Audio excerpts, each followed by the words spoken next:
And we're back with another episode of the Lakers Fast Break podcast. It's Gerald Glassford coming right back at you here from Lakers Fast Break.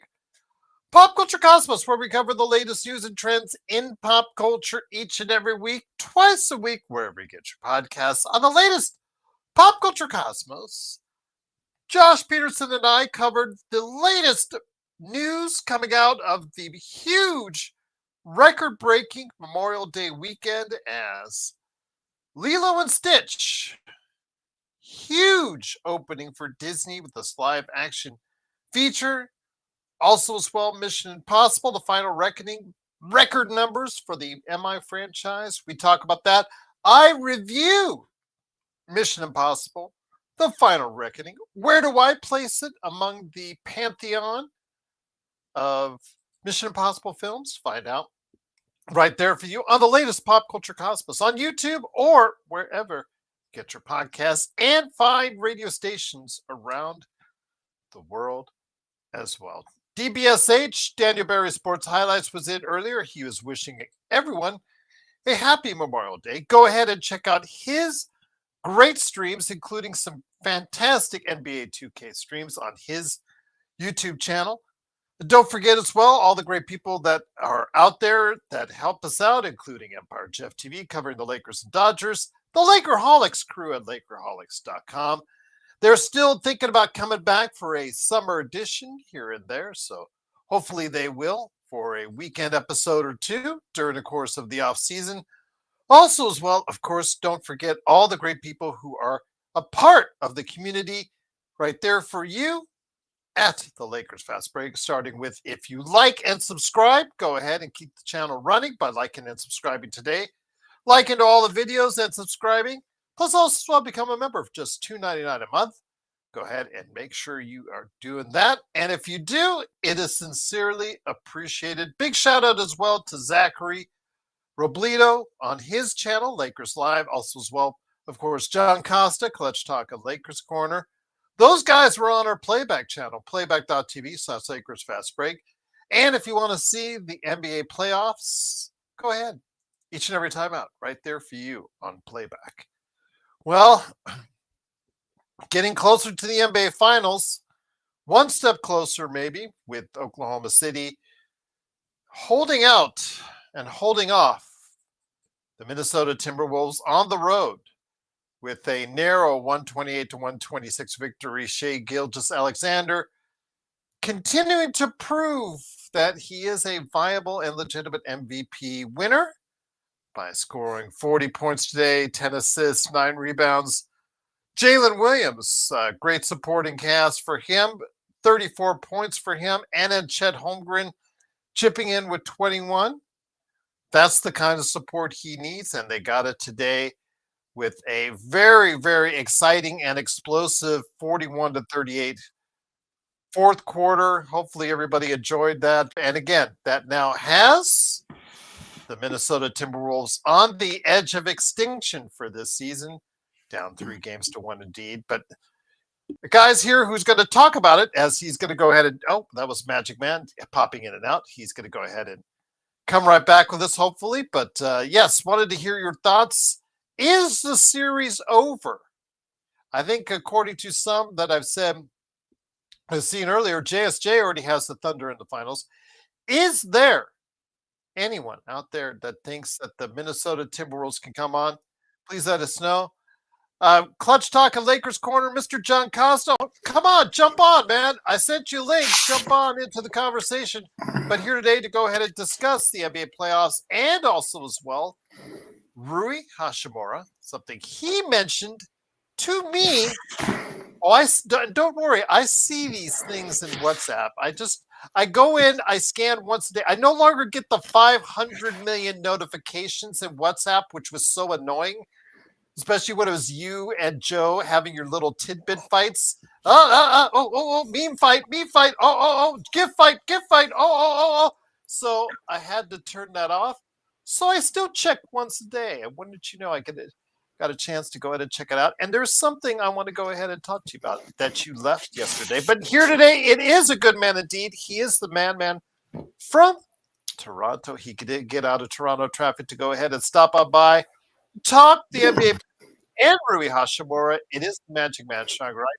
Sean, great to have you here. All she wrote for Minnesota, or is there any hope left for those supporting the Timberwolves? Gerald, I think the fat lady is putting her powder on right now. Okay. All right.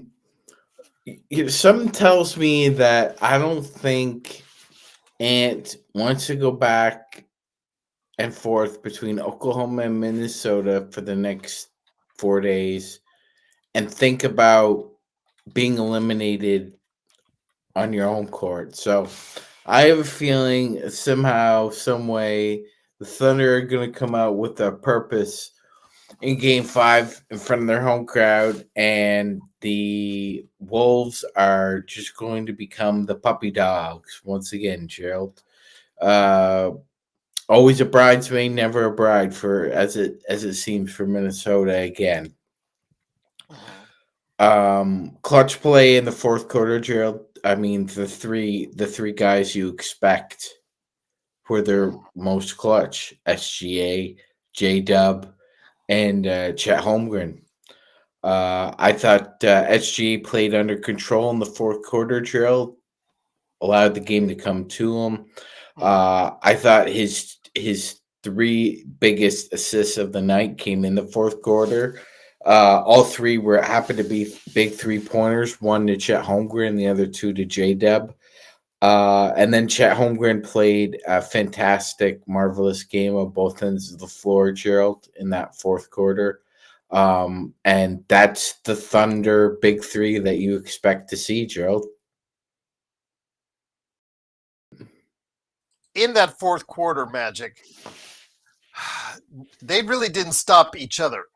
Minnesota actually outscored OKC 41-38 in that fourth quarter. But the key stop you're asking for in a situation like that in the fourth game of this series, you're asking for at least one major stop. If both sides, both teams can't stop each other, there has to be just one key play that I think turns the tide just enough. And I think it was that Holmgren block on McDaniels that did it. That was just absolutely, just a fantastic block. It's what you get him for. The fact he has that kind of agility and still be able to go ahead and look like McDaniels did have the move and did have the distance on him, but no, Holmgren said not so fast. Now Holmgren gets his shot blocked very easily on the other end, but no one can fault that defensive effort, especially what he gave on that play on McDaniels. Yeah, no, not at all, Joe. Didn't give up. It was off balance. Very observant by Doris Burke, Gerald, to point that out. That as you alluded to as well, it looked as though McDaniels had at least half a step on him to finish that play. And like you said, Holmgren said, nope, not tonight. Great recovery. And it just shows that although some scouts were hesitant to maybe give Chet his due, Gerald, I do remember on draft night you saying that, defense is his calling card and blocking shots is something that he can do formidably, and no bigger effort than tonight. That was probably the biggest shot block in Oklahoma City Thunder playoff history. Shador, again, if you do want to go ahead and have us get you food, we can. We can provide that, make you some food. Again, $10 million, Venmo to both of our accounts, and I will Uber eat. It's not McDonald's. I'm going to correct that. I'm going to say I did El Pollo Loco tonight. I could also do Panda Express. I think that's usually available in most places around North America. So, yeah, go ahead. We're waiting on the Venmo line. Absolutely. Got you taken care of, Shador. No worries. Shador, no worries. All good, Shador. That's a good one. But this, of course, the Lakers Fast Break. Truly appreciate you joining us. Again, Magic Mad. So it looks like in the West, The fat lady is about ready getting to sing, in your estimation. I can't say I disagree with you on that. In the East, though, kind of interesting. Nobody wants to seem to win at home. So game 4 is coming around. What is your read on that? Because absolutely no one has had the home court advantage, and I'm not even sure if that's going to be taking place throughout the rest of the series. Yeah, I think we could throw it out the window at this point, Gerald. The home teams are 0-3 in this series.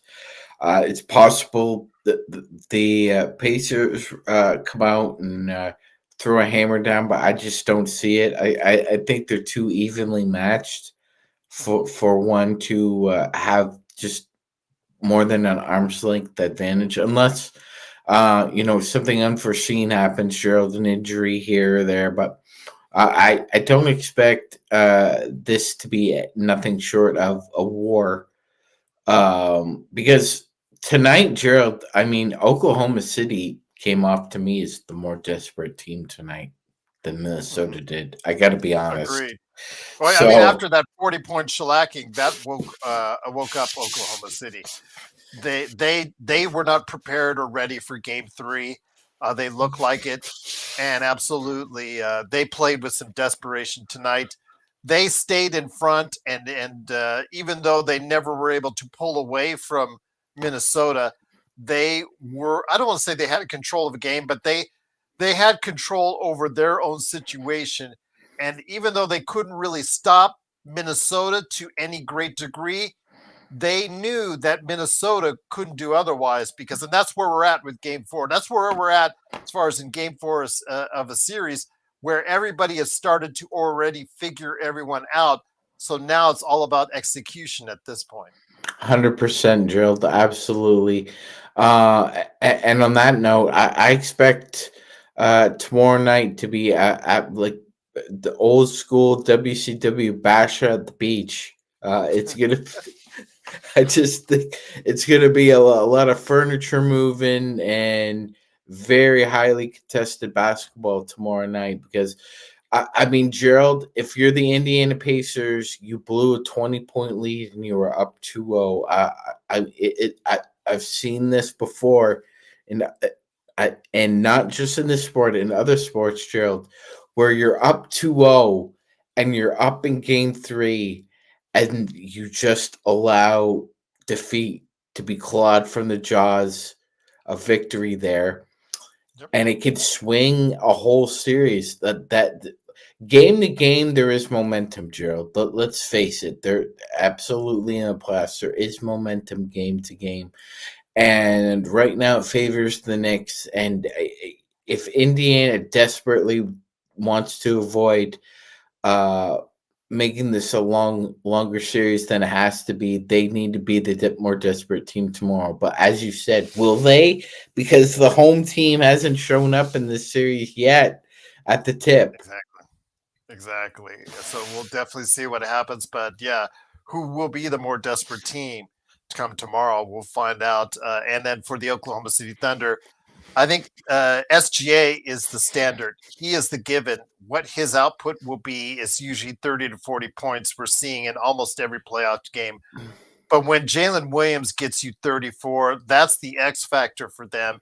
That's the kind of support that SGA needs, is that 34 from Jalen Williams, the 21 from Chet Holmgren. He gets that kind of support, and OKC is really hard to beat.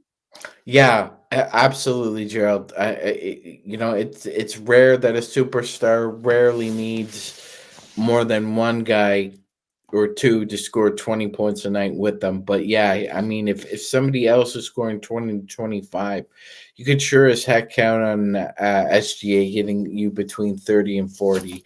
And I understand what Doris Burke was trying to say, but calling him a free throw merchant,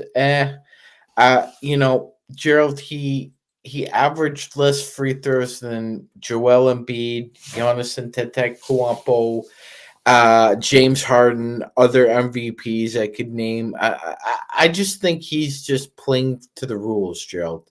If a leg, Well, there's a lot of people that do that. James Harden, how long did James Harden do that and still does that to go and accentuate his game? Trae Young. You know, when they took away the swipe away rule, you know, that killed Trae Young but those guys, they live, those scores, a lot of them live at the free throw line. It's not just no, NBA. 100%. I will say this though: if there's a leg in the lane, or somebody has an elbow loose or so, like for example, SGA's if you want to call him a foul merchant, it reminds me a lot of somebody like Kobe Bean Bryant, who would just, if there was a leg in the lane or an elbow, I'm just going up. If somebody hits me, well, then it's an and one. I wasn't asking for it, but if you're just lazily enough to have your leg out there and I fall over it and I'm in the act of shooting, I don't think it's performative. That's what I'm trying to say, Joe. Like you said, it was more Trae Young and James Harden are more on the performative edge of trying to cajole free throws out of officials.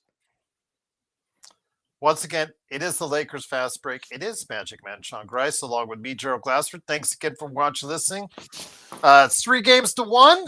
OKC, 1 game away from heading to the NBA Finals. And here today to go ahead and talk about the playoffs and also Rui Hachimura as well.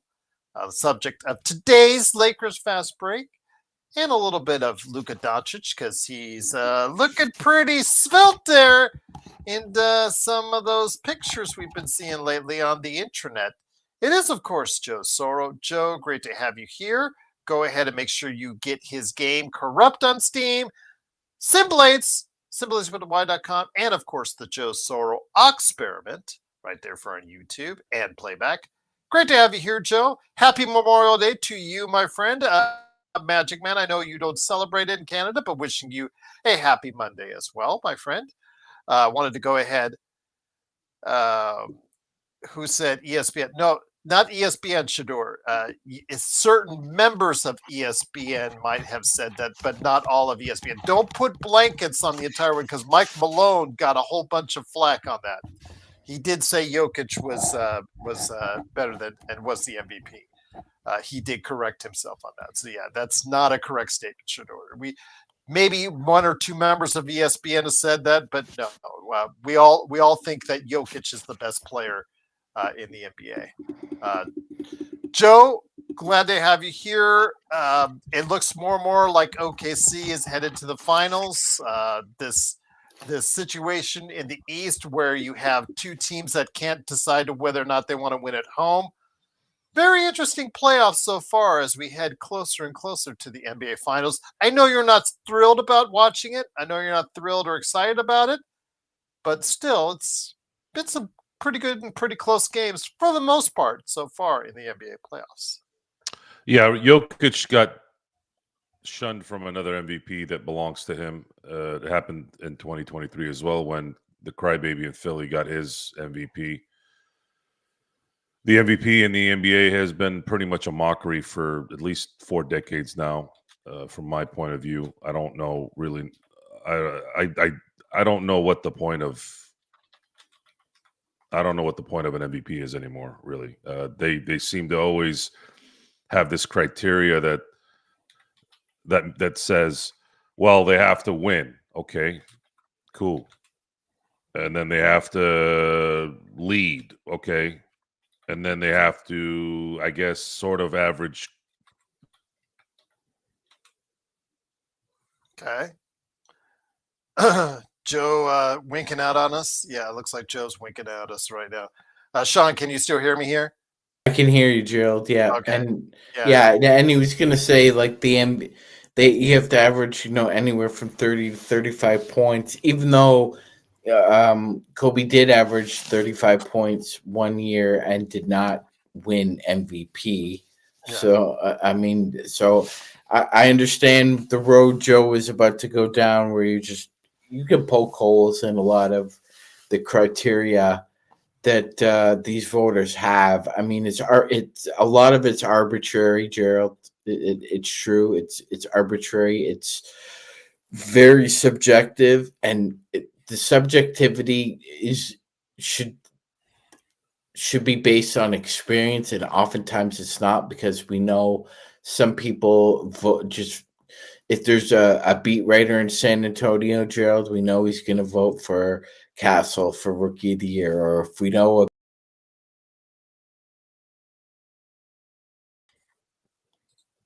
Continue, Sean. Sorry, it's Joe popping Yeah. back in. no, Joe had the conch. Yes, there you go. That's true. He had the conch. Lord of the Flies reference indeed. So, Joe, let me ask you this. Okay, again, there's no doubt in many people's mind, and Shador, no, just because Oklahoma City beat Oklahoma City. I think what you're saying, Shador, and you're getting mixed up again. SGA is not a better player than Jokic. I don't think any of those Let me finish what I basketball said. experts think. Yeah, let me Go finish ahead. what I said. Go ahead, Joe. When you complicate things, this is what happens. Give the award to the best player on the planet, and you wouldn't have these problems. But you don't. But they don't want to do that. I don't know why. You gave Westbrook the MVP for the same reason you didn't give it to Jokic this year. Because of a triple-double. So, and then you give an MVP to James Harden, and a year later. And Why? remember, Westbrook was on a 6th place team when he won, if I'm not mistaken. So Westbrook was on a 6th place team, Joe, when that happened. Yes. So I'm confused. What? And then you don't give the MVP to Kobe in 06. You don't give the MVP to Kobe in 09. You don't give the MVP to Kobe in 2010 when he hit 7 game winners that year. 7. 3 of them were buzzer beaters. Why? And you gave it to LeBron, who played in a much weaker conference, who won what, an extra game or 2? So I don't want to sound like Jay-Z and Beyonce.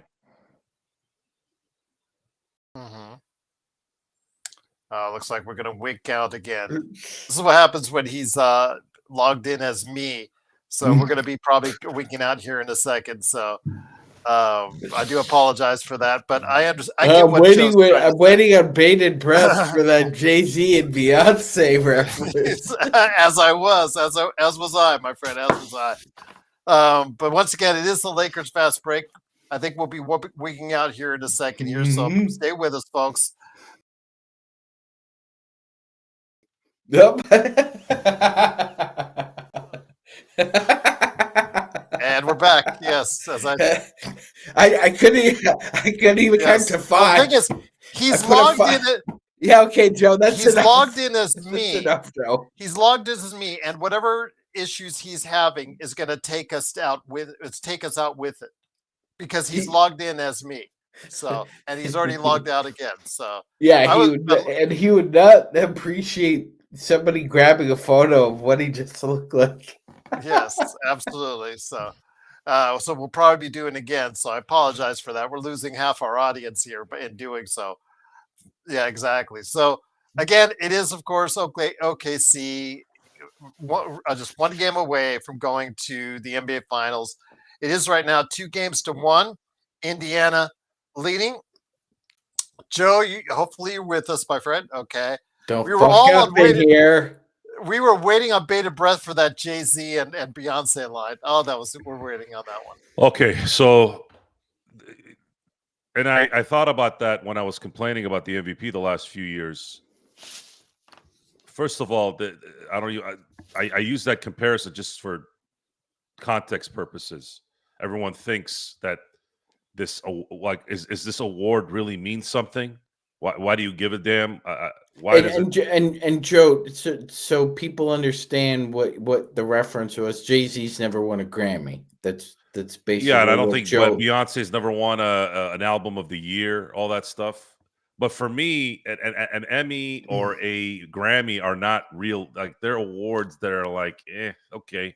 But whatever. She has more Grammys than anyone, I believe. Yeah, she's already won a Grammy. These guys win like 14. Like Michael Jackson won 9 Grammys one year. Like, to me, that's not really an award. People win daytime Emmys. They win local Emmys. I'm like, Emmy isn't. You remember that scene in Sports Sopranos? Sean, remember when what's his name wanted to pawn it off so he could pay Chrissy his money. Yeah, He's like, JT, maybe an yeah. Oscar, but an Emmy. You know, so an NBA MVP is to me the Yeah, I'll most. give you $500. Yeah, to me the NBA MVP is probably the most valuable MVP in the main sports. Because it is singular usually for a player in basketball. There's a singular guy. It's 5 guys only on a team. It isn't 11 on one side, 11 on the other side, or a baseball team with 26 players that can play in a day, and then they have like a 40-man roster. So Jokic, imagine Jokic's career. Imagine him now being compared, and he might still be compared, but imagine him being a 5-time MVP in a row. That changes his. You are now going to have to put him next to somebody that you never thought in a billion years. He would be in the top 5. You'd have to put him in the top 5 centers of all time. There's no doubt he'd be a top 5 player, and he might have knocked Shaq out. He probably would have knocked Shaq out. Now let's go back to that real quick. If Shaq wins the MVP 3 years in a row, like I said he should have, and he would have won more if he gave a damn, but in those 3 years, he was the best guy. He was the most valuable player in the NBA, and there's no to me. You're not going to be able to get around it. More valuable than AI, more valuable than Duncan. I don't care what anybody says. So now that changes his career. All this stuff about is Kareem or Shaq? Like we've had that discussion, and Kareem might have been the one player in my life in sports, only guy that wasn't on my teams that I actually really, really, really was like a favorite, could be considered a favorite player. I don't have really any favorite players outside my teams typically, but Hakeem was the guy that was the closest. So to say that Kareem was better than Shaq in its current state, there's an argument there. But if Shaq has 3 MVPs in a row, there isn't an argument anymore. It's just there isn't. So Shai Gilgeous is a very, very good player. He's very good. It's too early to call him great, but I'm sorry, but I've never felt like he's an MVP.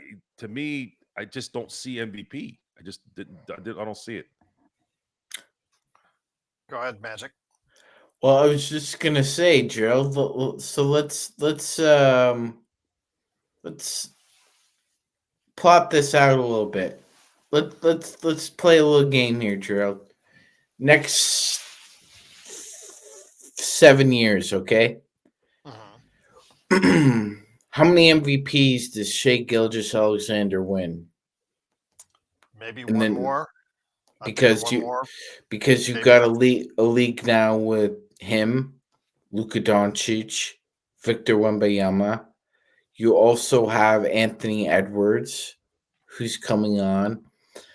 So you have. And don't forget Jokic. Just And still being Jokic is probably 2 years, 3 years, still in his prime. So that's 5 guys right there competing for the MVP regularly for the next at least 3 of those guys for the next 7 years, regularly competing for the MVP.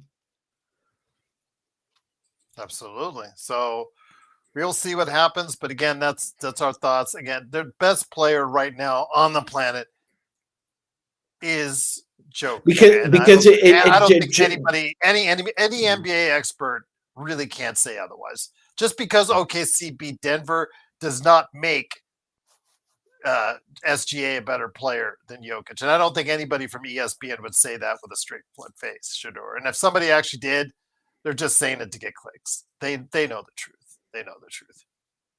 John? 100%, Gerald. 100%. Does anybody take ESPN seriously anymore, though? Are they really? Well, there's a Gerald. It's just, there's a vacuum with them and the having a lot of the oxygen on social media and narrative building. So yeah, I think that in a way I agree with you, Joe, but I also see Gerald's point.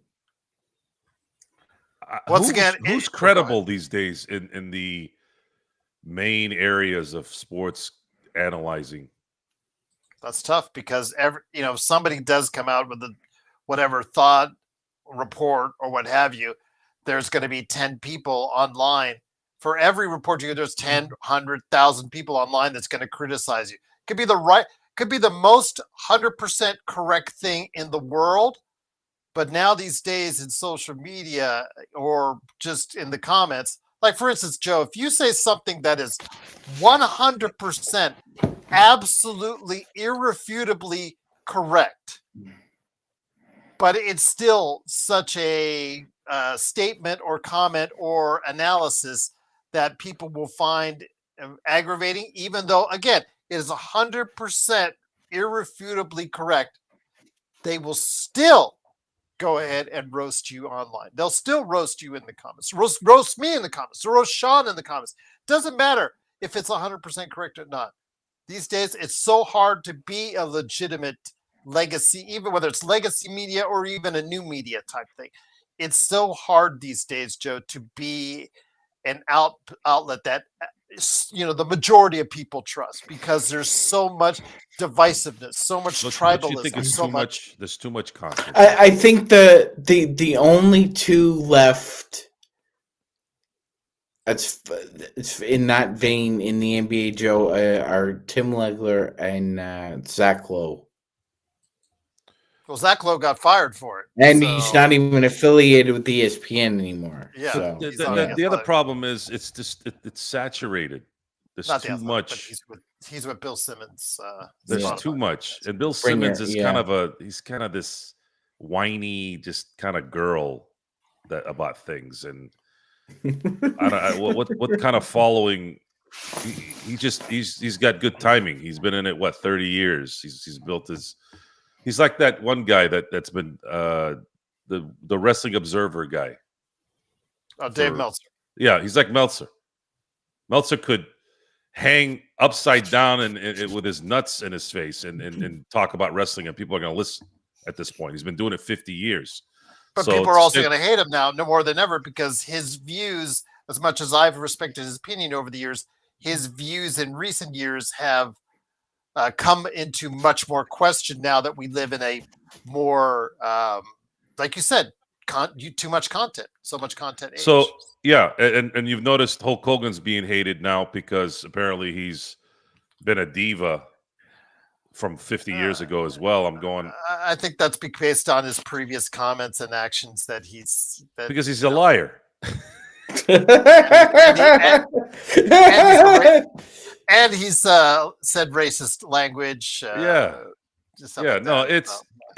I think this whole this thing with the MVP. Joe enjoys it. He enjoys calling people. He enjoys it. I think the word's Bubba the Love Sponge. I think the MVP. The good thing is the MVP thing has been an issue even when SportsCenter and ESPN were at their peaks. So it's not just that. There's this. People have always been the same. I just think we know about it more now. And I noticed it since 93. And maybe it was because that was right when I was getting into the thick of things and growing a brain around it. But I don't understand how you pick Charles Barkley 93 over Jordan, how you pick Karl Malone over Michael in 97. Like that always weirded me out. And then but then, see, it's like you said, you can have the correct statement that you made, but then there's always someone out there, like Nick T. says, well, Gerald, I agree, but what if Shea didn't play defense like Jokic? Maybe he'll be even better. I'm not even, and then he added on to that. Would Jokic or Luka be themselves if they actually played defense? When you go back and look at MVPs of the league, best players of all time, how many of them are actually two-way players? I can only think of 3. I'm not talking about centers. Centers don't count because they stand back and block shots. I can only think of 3. Okay, Kobe. Yes. LeBron. Yes. Jordan. Yes. Now you have Pippen in there, but he couldn't close in 94. I would say he's like a 1B, yeah. And he never was an MVP. You could say to some degree maybe a Gary Payton, but see, Pippen and GP were never fully MVP type players. Pippen was in '94 for a minute, but not really. He wasn't going to beat Hakeem in '94 anyways, even if he had played amazing above what he did. So in our lifetime, because that's the only thing I can base it off of, right?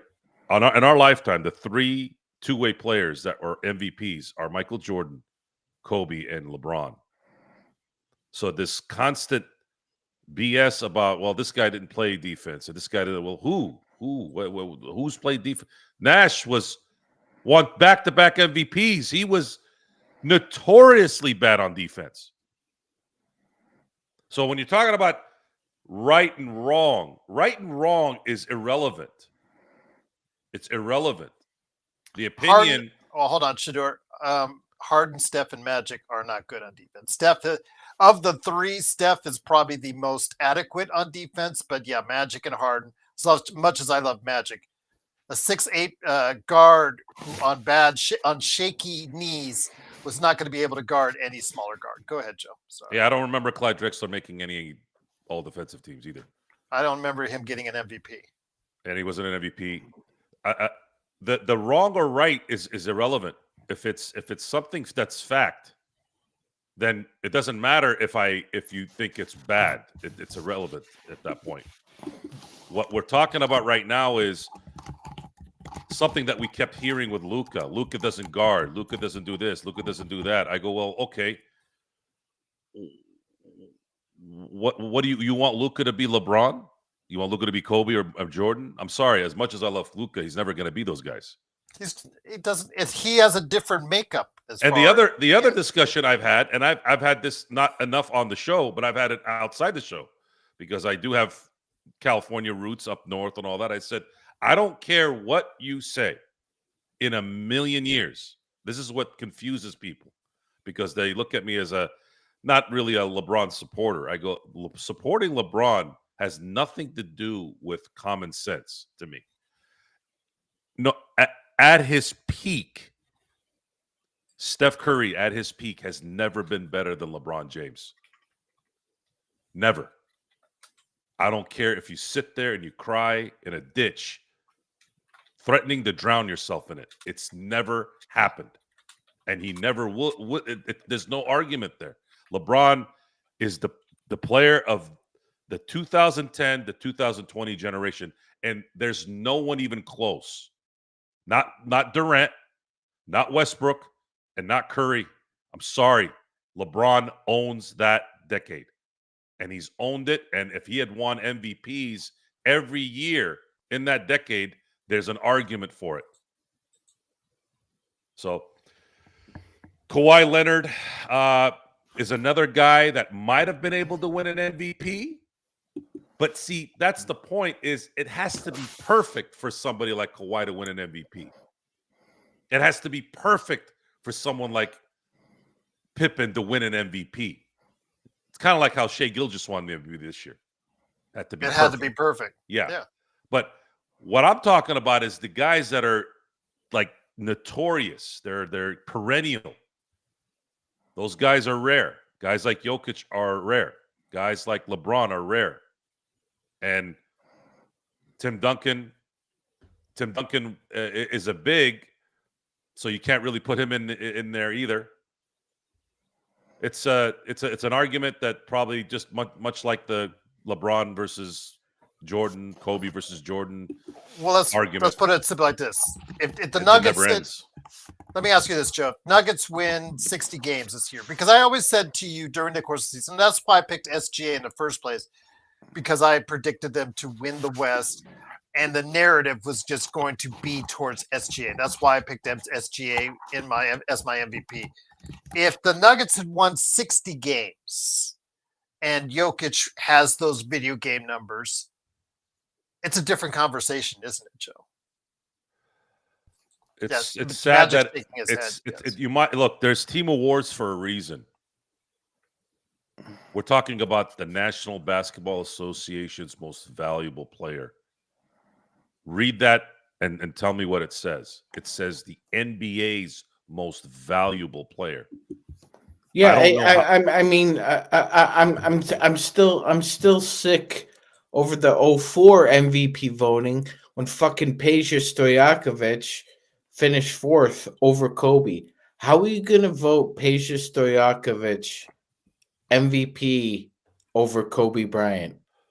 That one I can explain. Because they hated him. Colorado. Yes. Colorado was the killer on that one. And yes. No, I can understand, Joe. I can understand Tim Duncan and Jermaine O'Neal being ahead of you, but not Peja Stojakovic. Oh boy, we're gonna go into the rabbit hole here. That's baloney, Joe. That's baloney. The incident in Colorado Because derailed. Kobe finished ahead of Shaq. You voted you put Peja Stojakovic ahead of Kobe and Shaq.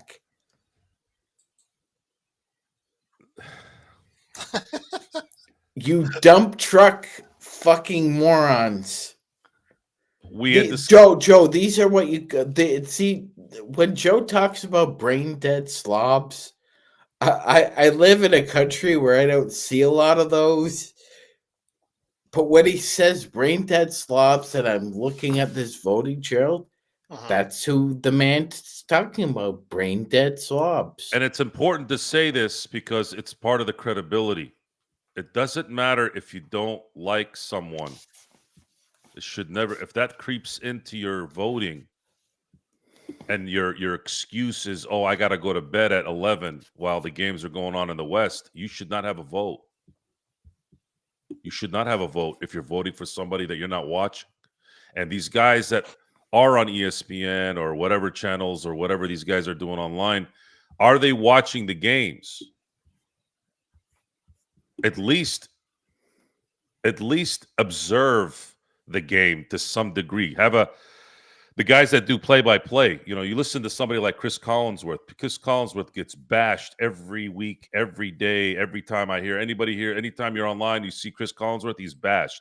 But you know what? You know what Chris Collinsworth does that a lot of people don't realize? Every time I watch a telecast with Chris Collinsworth, he knows shit that he has no business knowing.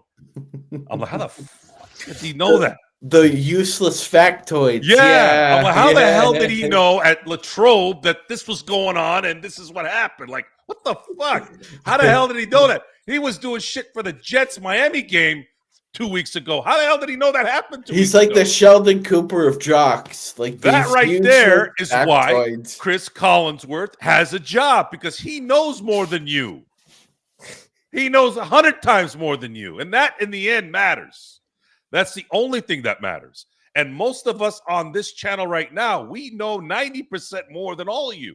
Because number one, you guys weren't even alive when we registered this shit. And on top of that, the shit that we weren't alive with, we know. We studied it. We keep it in our heads.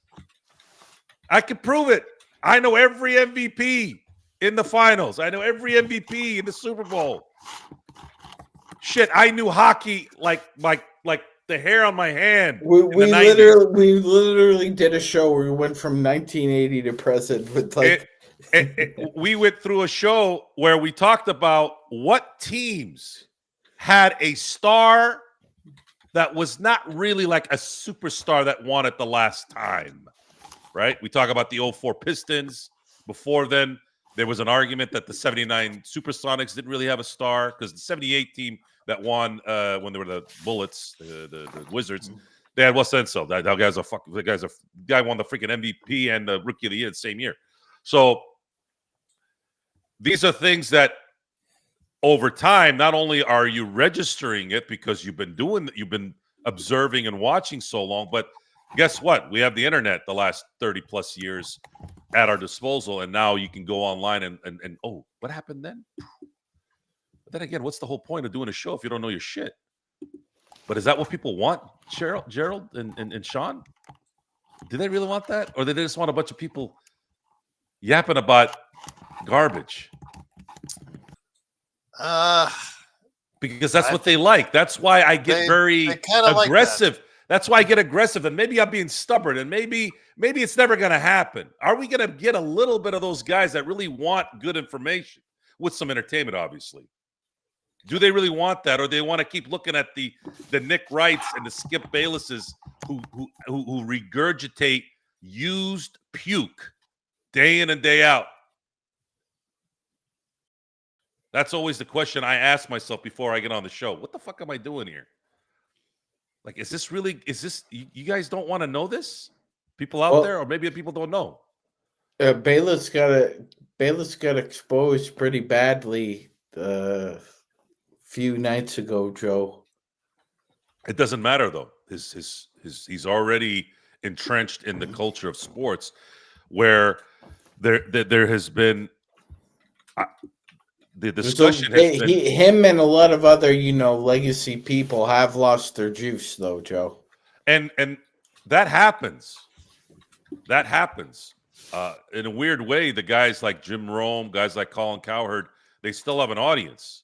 But I've always felt there's a shelf life to this thing. Because after a while, it starts to sound just redundant. Your delivery is the same. It's just different. I think it's a different culture from 2000 to 2020 and beyond. So I don't know. I don't know how to explain that. I don't know what it is. Maybe it's just like a novelist, someone who writes those novels, those love novels. People just love it. They'll just keep coming back and listening to it or reading it. Sorry. So it is, of course, the Lakers Fast Break. Thanks so much again for watching and listening. Please like and subscribe. Go ahead and make sure you're checking us out on a regular basis, because we're going to keep coming at you with some great shows over the course of the summer months. Don't forget, in June, NBA Draft, getting close to free agency, as the free agency starts right there at the smack dab of beginning of July. So we'll be knee deep in it as we go ahead and talk what the Lakers can and end up doing right here for you at the Lakers Fast Break. But before we head on out and before we talk about Luka, pictures online are showing some things, as I just said to our community right here in the comments. Magic Man posted something the other day. Gerald, Rui is objectively an elite shooter in the playoffs. Rob needs to get a haul for trading Rui and Reeves. So, Magic, what was this in reference to? Did I say something, or was I quoted something, or was this based off our other show the other day that had us all as the Lakers GM? Yes, that I think that's where it was coming from, Gerald, and it wasn't just directed at you. It's more directed towards the Lakers fans. Look, I know some people Rui's not the cup of tea for whatever reason. Oh yeah, I even saw throughout the playoffs that somebody would make an update, or McMahon would make an update. He's our whipping boy. He's the whipping boy for the Lakers. Can we get rid of online? Rui? Yes, Rui. So every team has to have a whipping boy, and Rui has become the whipping boy for the Lakers, even though it is objectively true that he is a high volume, high quality shot making tweener in the playoffs, Gerald.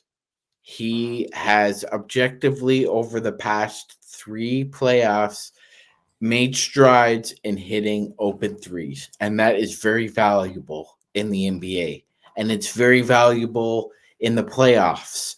Let's see, Gerald. There was another perimeter player that could hit the open three, and the Lakers happened to trade him too. Now, I do remember you got Russell Westbrook as part of that trade, but do you think you wanted KCP back just for maybe one more year, Gerald? With that shooting? One more year, because it started to go south. Mm-hmm. I mean, his last good year was the Denver title year. So again, here's the question: given Rui's age and his productivity, Gerald, do you think he's plateaued, or do you think he can get go another level up? Well, during the regular season, you and I have both agreed on this, because Rui, during the regular season. We're not talking playoffs because you made a great point on playoffs, and I looked up his stats on Basketball Reference, and again, when he's given the opportunity in the playoffs, he's played pretty good for the most part. In fact, even the Minnesota, he was probably one of the best players because he gave effort on both sides of the ball. Regular season, it's an up and down roller coaster. You wonder why this guy will score 20 something, get 3-4 threes in a game, get you 7 rebounds, 20 points and 7 rebounds, something like that. And then the next day he'll get 5. That was his MO. That's the reason why Washington traded him for a cup of coffee in the first place, was the fact that he is so inconsistent. I mean, I always mention it. The two games he played before he was traded to the Lakers, 0 and 30. 0 and 30. And they were both fully played games. He wasn't hurt, wasn't injured. No, just 0 and 30. So that's what you were getting during the regular season. It's obvious he is more focused. He's one of those players that is just more focused when it matters the most. So you can only expect so much of him on both ends, because we talk about the defense, how he just looks like he's too slow to guard threes, and he's not big enough to guard fours. Somehow in the playoffs, he seems to just put things together a little bit more.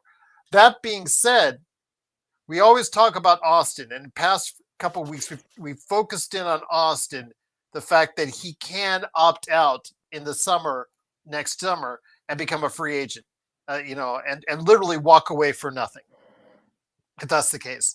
I know that JSJ was commenting, oh, I hear that Reeves is going to stay, Reeves is going to be part. Well, that's the rhetoric they're giving you. But before you go ahead and you quote the LeBron page and also Lakers Nation as Bible for these rumors, we don't know what's actually going to go on with Austin. Are you going to lose him for nothing? The same thing can be said for Rui, because in the summer of 2026, Joe, they could lose him for nothing. So how much do you value Rui? How much value do you think he'll get? Magic Man pointed out some very good points as far as what he does in the playoffs. The problem is, Joe, where do you evaluate him as a player, and whether or not you want to retain him or utilize him for asset or multiple assets down the road? This will depend on the LeBron closure. The Lakers have to make a decision there before I can assess what needs to be saved. Rui had his best playoff series in his Laker career, from my view. Austin maybe will have a good one next year. Maybe. Lakers have some room to make some decisions here on those guys. So I'm not too worried about Rui or Austin. I think what's going to happen with those two is, if they get a deal that makes sense, meaning if they get like a third guy, like a star, they'll ship those guys out immediately. But if they're not getting a legitimate difference maker, I don't see those guys going anywhere. And they really don't have to, if they can find a partner that really needs to move a contract for expiring contracts, which the Lakers have a lot of besides Rui and Reeves, which is why I had been suggesting DeAndre Ayton. DeAndre Ayton is kind of in that sweet spot of, he's not a star. He's playing in Portland, which Portland's like, maybe, no, can we?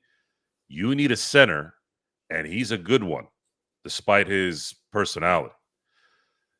So there's a lot of that kind of stuff that we're going to probably find out about come summertime.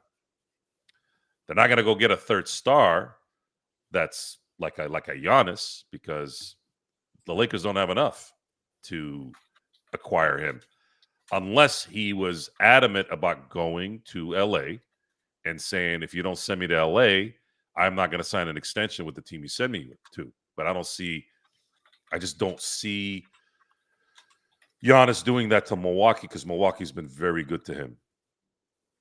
So the Lakers have to make that first decision is, are you going to go Luka now, or are you going to continue to allow the LeBron solar system to be hovering around? And I can't make an assessment until that's done. I can't really figure out. Oh well, let's. Like I feel like everybody's trying to tell Rui and Austin who they are, or people are and they're overvaluing those guys at the same time. Like, well, which one is it? You want to? What are you trying to get here? Oh, Austin sucked in the playoffs. We need to go get a star and trade Austin Reeves for him. Well, what? Which one is it? If Austin had played like a star in these playoffs and the Lakers ended up winning it all, sure. But then why would you trade him, right?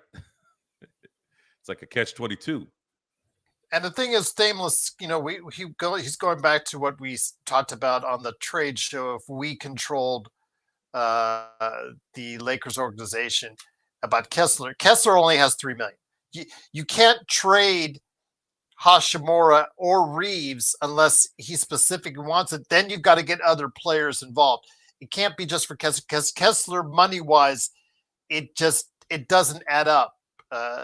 So you're going to have to think about what players, if the Lakers really want Kessler and call about Kessler, it's going to have to be for Kessler. And, we mentioned Jordan Clarkson, but, fill in the blank on who else. If that's only if, Sean, that Gerald Danny really wants Hachimura or Reeves, which I don't really see that happening for a team that's really going to be tanking for next season as well. Yeah, no, I mean, Gerald, I mean, if you want to deal with Danny Ainge, you go right ahead and do that. But he reminds me a lot of that movie Nothing But Trouble. Oh yeah, you got the beautiful winery over here where I'll give you Walker Kessler. But now we're going to go over to the left to the junkyard where Little Devil and Bobo are waiting to give you their junk. So whatever their junk is, Lauri Markkanen. I mean, John Collins isn't junk. He's a decent player, but that contract and what he is junk, Gerald. And then you've got overpaid Lauri Markkanen. So I mean, there are a lot. Yeah, there are a lot of red flags and should be loud beeps going off if you're dealing with the Utah Jazz and you're asking for Walker Kessler. That's not a Grant level bad. I think Grant, if you're asking me off the top of my head, I think the Grant contract in Portland is the worst one that's out there, guys. But Markkanen, with that, when he signed that extension, that essentially locked him out from being traded. I would say Beal. That's a top five. I would say Beal is the worst contract. But is that on the last year? Is he on the last year? I'm pretty sure he is. Then it's not as bad as you think now. Well, I mean, it's still bad. But it's expiring. I mean, you can't trade him because he's got no trade clause. I mean, you're. Are you talking about Bradley Beal? You're talking. Yeah. You're making. No. He's got a player option. You're making. Yeah, he's got a player option. Yeah. He's got. You're talking about a player who makes $60 million who puts up Tony Snell numbers. Nick T, I already made a deal. I talked with Vari about this at Sports. People are saying, "Who the hell? Sure, Magic Man. Who the hell is Tony Snell?" Exactly. There's a Tony trade. Snell is. There's a trade you could do with the Knicks. Yeah, I know you do. With McBride, Robinson, and Bridges for the Lakers expiring. But there's no way in hell they do that. They're not going to see. They're not going to, and that would include Rui and McBride and Bridges. Oh God, no! I wish. And Robinson. Yeah, no, I wish Worldwide West was some wonderful drug, and we did manage to get that, but no. Beal's up there, Grant's up there, and now Markkanen, they're the three worst, yes. Yeah. But Joe, let me bring it back to you. So the same questions that we ask about Austin Reeves are the same questions you ask about Rui. So let's say, okay, we're going to keep our core, not sending any lessons or not trying to get any lessons about trying to really get some high level depth and not just adding one player. The Lakers are only 5 deep. We saw in the playoffs, they can only count on 5 players at this point in time. And DFS is kind of, your mileage may vary on that one on the offensive end. So I will say this, okay, so you don't want to, if you don't get rid of Rui and you don't get rid of Austin, that's a problem because now you run the risk if you do not trade them by the trade deadline, they both can walk as free agents. Joe, are you willing to risk that as far as keeping both? Well, they're not going to want to leave if they're getting more money as a Laker. They're going to first wait for the bigger money next year when their contract runs out. Lakers But have they'll their be bird rights. unrestricted, so they'll be Yeah, but they yeah. have their bird rights where they can only sign a 4-year contract outside of LA. I'm honestly not thinking about Rui whether if LeBron is not signed to an extension, if next year is the last official obligation for the Lakers to keep paying LeBron, and it happens to be Austin Reeves and Rui leaving as well, you don't think somebody else is going to come sign? I believe there will be. I'm not too worried. As much as I enjoy Austin Reeves and Rui's game when they're on, I don't really think those guys are role players. They're role players on a really, really good competing team, a legitimate title contender. But they're not really the starters that go, whoa, man, that's the guy you really need. But they're very unique. They have unique skill sets, and particularly Rui shooting when he's wide open is valuable, especially to teams in the playoffs. Because Joe, we saw what happened immediately. What happened when KCP got traded to the Wizards? Kelvin Booth instantly picked up the phone and said, "Give me KCP. What do you want?" That's why, because you look at that team that won in 2023. You look at how that team was structured. Why was KCP so valuable in 2020? Why was he so valuable in 2023? So let's go over that real quick now that you brought it up. KCP in 2020, I remember vividly, distinctively, how irritated Laker fans were when he went into his slumps during the year. He was our whipping boy. Yes. He was the Rui back then. Right. But when he was on, he was on. But see, this is where it becomes a benefit for the Lakers. That team had LeBron in a much more prime area. You had AD in his prime, at his peak, probably prime. You had a Rondo who had his last ridiculously good year, which is crazy to say that considering there's some games he didn't even play. But the guy had a shot. The guy was making shots that I had never seen him make, even when he was in his prime. So you had that. Then you had guys like Kuzma who really stepped up on defense. Really stepped up on defense when we started realizing he wasn't going to be that Rashard Lewis type player where you could sit him in the corner and let him shoot threes when he's open, right? That's just not what he turned into. But he made himself a really good team defender. Great. Used his size. Everything was great. Then you had Caruso. This hidden gem, this homegrown. If there's ever been an X factor on a title team, and you're seeing it again here, we saw one. That was the guy, a guy that could hit a timely three, the guy that understood team ball, didn't get in the way of anything. And I don't know if you guys saw the quote he had today about the G League. It was a very good quote about how the mentality of the G League and the kind of the two-way philosophy of what the NBA has turned itself into the last decade, and how the guys that are in the G League think that the teams are looking for a CFO when they're looking for the janitor, right? They're not looking for CFO. CFOs only get picked in the top 5 usually. Uh-huh. They're looking for the Carusos in those development two-way G League setups. So you have that kind of guy who's brilliant, who can play, who can hit timely shots. You found them in the scraps. And you have him, you have Kuzma, you have Rondo, you have LeBron, and you have AD, and then, oh, by the way, we have KCP over here. Now imagine if you have 5 guys that valuable in their areas, and then you put in Rui, and then you put in Austin in there.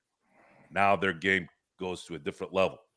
Now their importance is more important because people are sitting here destroying Austin Reeves. I know what I'm looking at. The guy doesn't have the physical tools to keep up with those athletes. We said this before the series started. He doesn't have the physical attributes to do what you think he needs to do. Oh, well, he was doing this and this and that in the regular season. No one gives a shit about the regular season. No one gives a shit, including the players. You saw the athleticism difference, and it matters in the playoffs. So, I am not concerned. I am not going to, let's say we fast forward it to next summer, and Austin Reeves and Rui go elsewhere. I'm not going to go, oh my God, we're through. Just being honest. It'll suck for continuity purposes. I would like to look at this from a continuity aspect. Can we keep these guys happy? Can we keep the same team here the next, let's say, 3 to 5 years? Sure. I would prefer to keep Rui, sign him, prefer to keep Austin and sign him for continuity purposes. But the Lakers are notorious for not doing that the last 15 years. They just don't do it. They just want stars. And they're going to have to make a decision very, very quickly here on how they want to approach the next run. That has to happen first before you can really understand what needs to be done next. Once again, it is the Lakers fast break, which I'm with Sean. Go ahead, Sean. Yeah, no, Gerald, I was just gonna point this out, and I love that this is happening because this is, and I love JY. It has nothing to do with JY, but this is a perfect opportunity to show an example of casuals versus the people who actually watch this sport for a living and know what they're talking about.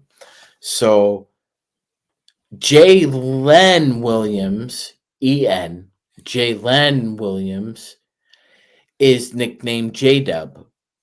That's what his nickname is. J-Will is Jalen, I-N, Williams.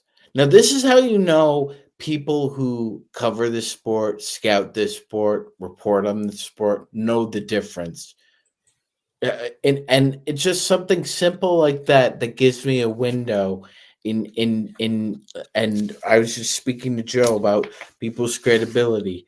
Skip Bayless was talking about J Will as in Jalen Williams, E-N, but that's not his nickname. So you got found out for the hoser you are and the poser that you are, right? Because this guy for years talked about being how a huge Spurs fan, right, Gerald? Yeah. Mm-hmm. You get found out.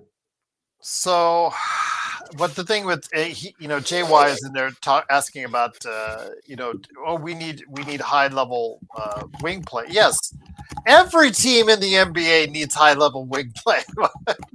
that's not a secret. That's not a secret at all. Well, Gerald, I will say this: I think if Jalen Williams keeps playing like this, he's earned the right to seek trying to be a superstar on another team. He needs to be consistent. That Denver series. Oh, he was consistent. He was consistent tonight. Tonight's great. Yes. Gerald, if so, OKC is blessed in the fact that for whatever reason, Gerald, 9 times out of 10, if SGA doesn't have it in the fourth quarter, Jalen Williams does. Yeah, you know who he reminds me a lot of, Gerald? Who's that? A more athletic two-way Vinny Johnson, microwave Vinny Johnson. He can get hot really quickly on the offensive end, and he still has the motor defensively. Yeah, absolutely, and he's been playing well in this series. Absolutely, just looking forward to seeing what he can do. But definitely want to see what OKC is going to do as they get closer to the NBA Finals. But getting back to Rui Hachimura, Joe, again, the Lakers have very limited assets. I know that you want to trade for DeAndre Ayton. I'm not going to say I would agree or disagree with you on that. Again, if he gets his head on straight, DeAndre Ayton can be a continuous double-double guy for us. Portland, they need to just clear house. They need to get rid of Simons, Ayton, and they need to get rid of Grant. Nobody will touch that Grant contract. So have him coming off the bench because they have 5 young guys they need to start right now. They don't need those other guys, so they need to go ahead and make some type of maneuver at some point in time in the not too distant future. So the Lakers could take advantage of it with DeAndre Ayton. As what you're saying, it's what you're looking at. If you were to make a big deal about it, you're saying that the Lakers can do it with enough assets. Do they have enough assets? Because they only have 2 expiring after Rui and Austin. They only have 2 expiring. Major expiring, over $10 million. Shake has a non-guaranteed for the next 2 seasons that don't get guaranteed until July 20th or something like that. So we'll have to see if he gets picked up. And I'm just not sure you're not going to be able to avoid, if you want to make any trades for a wing player, for a shooting guard with better D, a 2-way player, or a center without giving up Rui and or Austin this summer, Joe. I don't know if you could avoid it. I really don't know if you could avoid it. No, you wouldn't. Probably not. But there is a uniqueness in this offseason in that because of the aprons for the first year of it being an issue, that I believe there's going to be a lot of trades so that people can avoid getting into those areas. So it might not be, no one's going to help the Lakers. Though the benefit in having this system might be the fact that look what happened with the Luka trade. That seems to have maybe been one of the issues. They didn't want to pay. I believe the story that they didn't want to pay him $350 million and then any other story. All the other, weight issues, beer issues, whatever hookah issues, whatever the stupid comments on the tabloids were. I think the one that makes the most sense is I don't think they wanted to pay him $350 million. Yeah.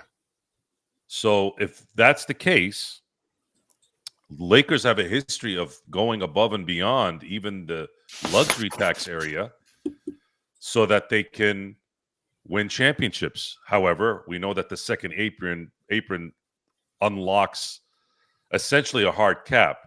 And you're not able to do so many other things, so it's not going to necessarily be the same. However, the Lakers have another year to have to go after this because they have LeBron James on that team, and they have to appease Luka and his people. Are you serious about winning? Lakers have shown that they've always been serious about winning. They haven't done it well with the new regime a lot, but they made up a lot of ground in doing the Luka trade. So how this plays out, there's 2 players that are on my list. One is a little bit of a fantasy, getting Kessler and not giving up depth, which would mean they would have to get multiple teams, whether it's another team or 2 teams, to get that deal done so that Ainge can get the assets that he wants from draft picks. And then the DeAndre Ayton pick has nothing to do with the fact that I want DeAndre Ayton on this team. It's who is likely to be available and who is likely to eat a little bit of a bad deal to get him off their books. And he's one of them. And now he is expiring, so it is enticing for Portland to go ahead and do a Brooklyn and just let him run his time out, Joe. Correct. And that is somebody who has just look at it this way. I think I asked you guys this on the last show. Insert DeAndre Ayton at center this playoff run. How different would the run have been? And good question. I remember very, very vividly, and I might be wrong here. And again, I'm not watching every Portland Trailblazer game. I wasn't watching every Phoenix Suns game. The only time I heard DeAndre Ayton being a problem was when Phoenix didn't want to pay him the max. Doesn't that sound familiar, guys? Don't you notice that anytime there's something not working around ownership and a player, all of a sudden you start hearing the negative coming out of media people? Oh, DeAndre Ayton doesn't do this. Oh, DeAndre did. It's the same shit. It's a smear campaign. Ever since then, because I never heard a damn thing. And by the way, since people don't remember, you remember what DeAndre Ayton did to the Lakers in 2020, right? Whooped our ass. Yeah. Oh yeah. Okay. You know why he was whooping our ass? He was getting the ball fed to him right in his sweet spots. You don't think Luka can do that for DeAndre Ayton? You don't think DeAndre Ayton in his contract year is going to play his ass off? This is all about It's a tactician thing. This is a tactical decision. You want a guy that's motivated. Nothing motivates a player more than an expiring contract, right? And then on top of that, you need that player. You need that position to be filled. And there's a chance that the people that have him are willing to make a deal that will probably benefit you more in that deal so that they can go on with whatever they want to do. But ideally, I'd love to get Kessler because now you get that young center, right? And then you don't have to give up your assets, your expiring, your big contract guys. Like you're just giving up swaps. You're just giving up swaps and just get somebody in there that you'll probably end up signing on a bigger contract anyways because he'll be part of the future. You've got your center position solidified. You'll have your point guard solidified. You'll have depth with Rui and Austin solidified. Then all you got to do is get one more star once LeBron is gone. And now you have a team. Now you have 5 legit guys on your team at that point that are like, all right, we got 3 solid guys, 2 more stars, and then you have 2 other guys that are kind of going to play better roles in that kind of a setup versus. And you could have called him on his shit when you pick up that phone. You could have called him on his shit. Call his bluff. Hey, Danny, you've been trying to tank for 5 years, and what's it got you? What do you have to show for it, Danny? But I think he's looking to get Cameron Boozer, Sean. Mm-hmm. Well, this is what I'm saying. But Gerald, thank you, Gerald. This is what I'm saying. You have what you've got to show for it. You haven't won it yet, so you got to bottom out beyond what you've already been doing. See, your rich billionaire buddy owns a hockey team too. That hockey team might make the playoffs before the Jazz do, Gerald. Yeah, but wouldn't it be funny though if next year they get Cam Boozer? Just the irony and all that. That would be laughable. That'd be laughable, just like they planned it. But yeah, right now they do. Ainge has not done a great job since. Well, we know Rob Pelinka won't be representing Cameron Boozer, Gerald. Yeah, exactly. Danny Ainge, Xbox. Danny Ainge. Yeah, Chris says, Joe, you got me excited now. So we'll see. Again, but before we head on out, for all the Luka haters out there, this section is for you. You guys, and rightly so, talked about Luka's weight. I mean, again, as Joe said, did Dallas want to commit $350 million to someone who was not seemingly staying true to their sport, true to their team, true to their commitment to the team, because he was constantly doing things off the field or off the court that were not conducive for him staying in absolutely tip-top shape, or as JJ put it, championship shape. So, Magic Man, I'll start with you. Recent pictures, whether you were watching it out on the internet, whether you're watching on Twitter, whether you're seeing it on LeBron Wire, whether you're seeing it on Lakers Nation, ESPN, what have you, seem to suggest that someone's been trying to go ahead and shed some of that stuff out a little bit, some of that weight out a little bit. So he looks substantially thinner, does Luka Doncic? Your thoughts on that? Is this something he's going to sustain? Is this something that moving forward can be something that the Luka haters can no longer latch themselves onto? Is this something for that Lakers fans and Luka fans can hold on to, the fact that he is going to be more committed going forward? All great questions, Gerald. The first, I mean, yeah, he did look trimmed down, so that was good. You know, you should be. I mean, been out of the playoffs for about 4.5 weeks, so he had a lot of time to shed about 15 or 20 pounds from what I saw, Gerald. So we're gonna see. It's his diet, right?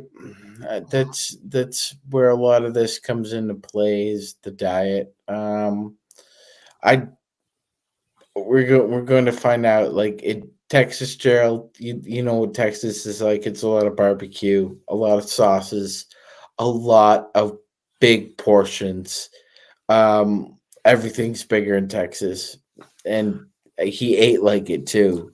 Unless you're So going to Whataburger, and I'm sorry, shout out to Whataburger. You know your portions are kind of small at Whataburger. I'll just say that in Texas, and I'll just leave it at that. But they do have other places there that had large servings, and I'll just yeah, so. got prime rib cuts like about this thick. I think Yeah, the 72-ounce steak that I saw, yeah, that was I might go for that. If I was in Texas, I might go for that. But anyway, he's in LA. I mean, Gerald, I mean, you know, you've got some of the with the a lot of the people living in Los Angeles in that 30-mile zone. Yeah, 1% of the best nutritionists in the world think somebody wouldn't want to have Luka Doncic as a client potentially, and have a Rolodex ready for other clients who see the kind of work you put in with them. But we're going to find out, Jill. It's strictly up to Luka. It's up to him. You know, if he wants to continue to drink Slurpees from 7-Eleven while listening to the Migos and going to Five Guys, that's on him. But I mean, he still shows up and gives you like 33, 8 and 8 though. Can you really, like, what are you gonna say to that? You know, it was all like, play more defense. yeah, Play no, more defense. it was a lot like when Anthony Mason for the Knicks would give you 14, 7, and 7 in 22 minutes. Like, what else do you want? He's 6'5", 300 pounds. Like, that's pretty good. Like, what you're asking from Luka is you're asking for perfection in an imperfect world, in an imperfect sport, and I don't expect that. I hopefully, Gerald, I'm glad he's playing with Slovenia this summer, because that means he's coming into camp already in basketball shape. You don't have to be concerned about that. He's already in shape. So I mean, you'd be looking at hopefully a Luka that's ahead of the competition rather than in line with them. So before we head on out, Joe, I wanted to go ahead and ask this, because I know Thameless loves it when I say that. So that one's for you, Thameless. Before we head on out, KD in the comments from our late night Lakers fast break last week said, first ballot Hall of Famer with no rings, no MVPs, and 7 years of one side of the floor stats is a bit rich. The Lakers will not win with Luka as the first option. So seeing what you're seeing now, as far as him looking like he is in better shape, hopefully will sustain himself as that going forward, and this won't be a source of contention for all those Luka haters out there like him. But seemingly KD is him. I'm not going to say he's a Luka hater, but my gosh, it's seemingly somewhere in that direction. Your thoughts on this, my friend? Because again, since the Luka trade, we have constantly been battling the naysayers, and you know who you are. And one of them, rightly so, has been about the weight. I will give them that. Rightly so, it's been about a commitment to defense. But even when he plays good defense during the course of the playoffs, like in the beginning, Games 1 and 2, he did give you good defensive efforts. He doesn't get any credit on that. He'll never get any credit on that. I'm not asking him to go ahead and be a stopper. I'm just asking him to play good enough on the defensive side to go ahead and allow him to be the dominant player on the offensive side you and I know him to be. Well, while it's entertaining to throw some mud at those who continue to show negativity towards certain things that we like, in the end, it doesn't really matter. I used to hear this stuff about Shaq too, and then I watched him win three titles in a row. I don't know. Everyone wants everybody to be Mr. Olympia in the NBA, it seems, these days. I'm just looking for a team that can play like Oklahoma City played tonight.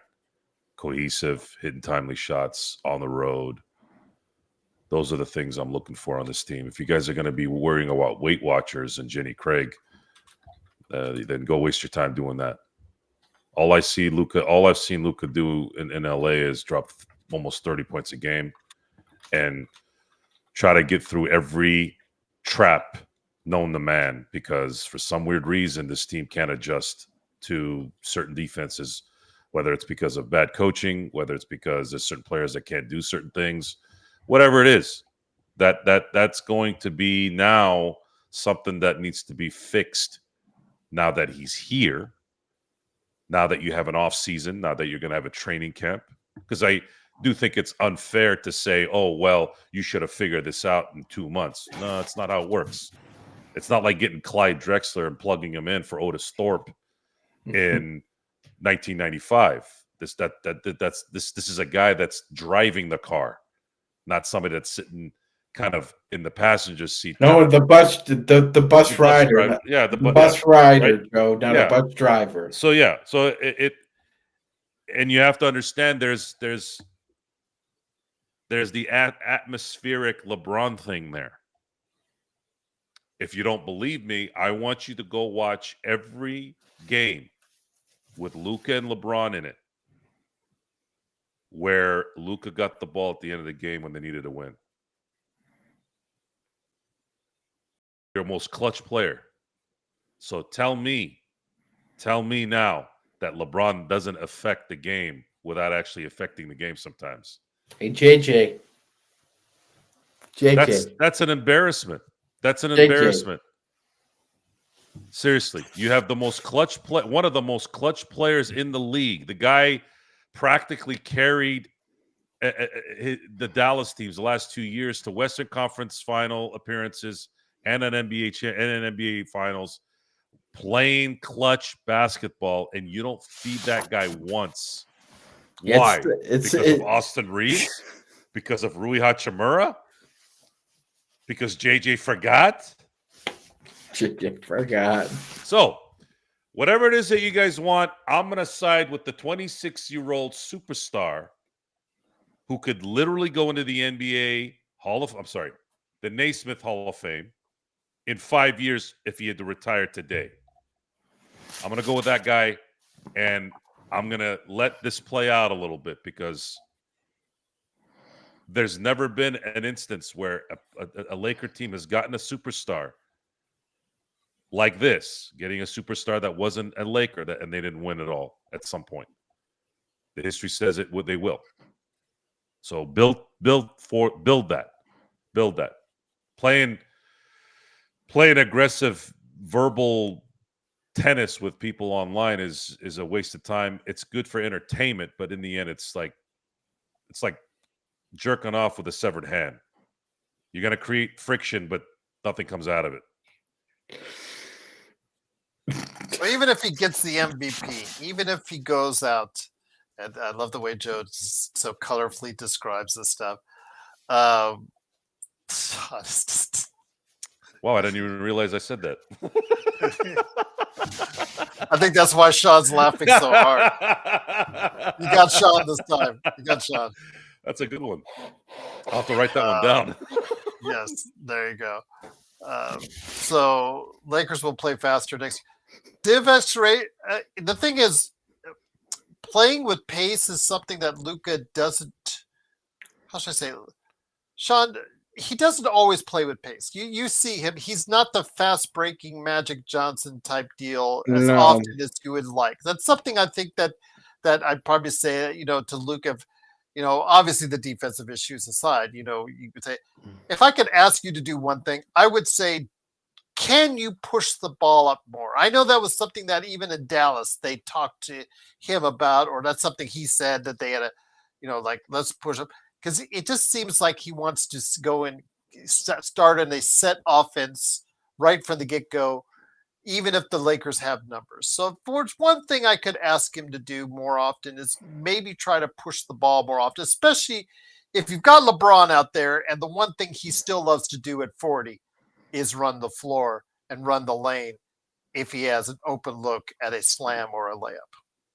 100%, Gerald. And it creates a nice little deeper layer of an offense repertoire. If you have LeBron streaking down one seam and a center that can run like a gazelle on the other seam, with Luka running down the middle, it's havoc. It's havoc in transition, and yeah, it would be, like you said, Gerald, like a little bit of spice to an offense that like needs a little bit of a kick. Need some of that. Need some of that cilantro on those deviled eggs. That's what you need in transition right now. And you're right, Gerald, especially with LeBron James at 40 and still feeling surprised some nights.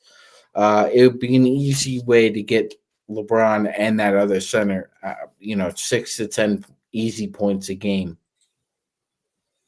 I guess Nick T is Joe saying something about last night with Cat going off like he did. Yes, it was better to have Jalen Brunson set out the majority of the fourth quarter. I don't know if it's something you want to continue to go ahead and do so, but yes, I understand that he is not like Luka, a vaunted defender, but Jalen Brunson has kept the Knicks involved in series, kept them in.